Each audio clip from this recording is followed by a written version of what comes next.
When you're looking to do renovations in your house, whether it's for your own personal enjoyment or for looking ahead to the future when you sell your house, how do you determine which rooms you're going to address and which ones you're not going to?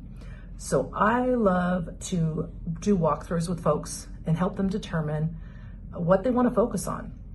I have talked to folks that had dated bathrooms, and they will tell me, I want to remodel this bathroom. And my next question is, tell me more about that. Is it for you? Is it for future resale? Is it both?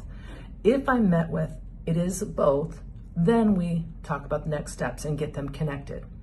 Let's say though that you are going to be selling a house and you've worked on many projects and it looks fantastic, but there's one or two rooms that are just not updated. So one of the things that I like to encourage my sellers to consider is something called simulated renovation.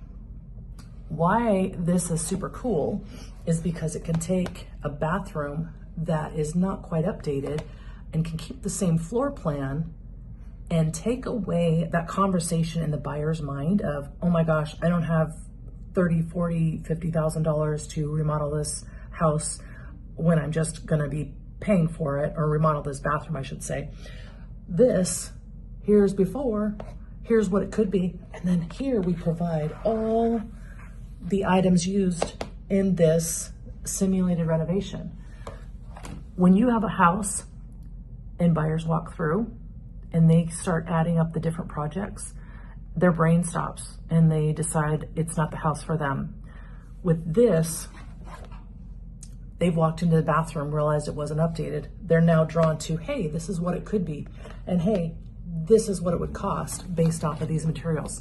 So kind of a cool, here's a challenge and here's a solution, and it's a win-win for all.